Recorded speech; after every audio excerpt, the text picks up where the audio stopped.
שלום, שמי נועה בקר, אני בובנאית, ושנים אני מתעסקת בקשר שבין המפעיל למופעל. וכשהחלטתי להחיות את הסיפור של נעמה נרדי, זה לא רק כלי תיאטרלי עבורה, אלא זה המהות של חייה. ואני רוצה להעניש כאן את עולמה הפנימי של נעמה. היא הייתה תמיד כלי לרצונותיהם של אחרים, ממש כמו בובה. נעמה שלי תופעל בהפעלה ישירה וגלויה. לעתים אני אפעיל אותה לבד, לעתים אנחנו נפעיל אותה שתינו ביחד. הגובה שלה לא יהיה כזה, זאת בובה לדוגמה. הגובה שלה יהיה מינימום 35 סנטימטר, כאשר הסרגל הוא 30. לתוך הראש שלה אנחנו נכניס אימנואלה, כמובן זה רק דגם, כי היא הופכת בעצם להיות תיבת נגינה אנושית. אז האימנואלה תוכל להסתובב ככה, האימנואלה תהיה או ידנית, או חשמלית, לא החלטתי. עכשיו, סמלת האופרה שלה תהיה מתווים. יכול להיות שלא הבחינו כל כך בתווים, אלא רק כאשר אנחנו נפרום אותה ונשחרר אותה. התווים והמוזיקה קלעו אותה לתוך מצב שהיא לא רצתה להיות בו.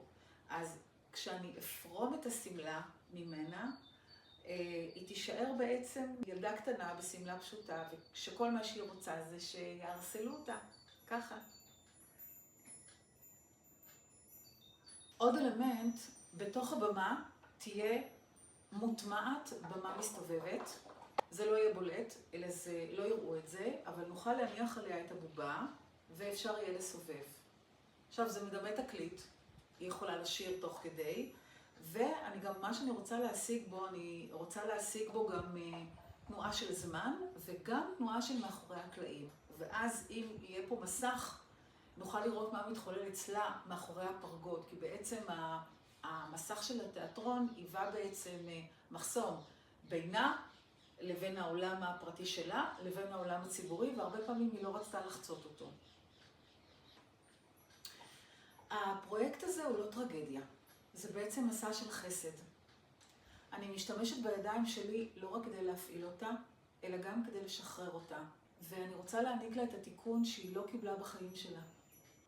ולהפוך אותה, ולו לרגע אחד, קאט על הבמה, מישות מופעלת לאדם אהוב ושלם.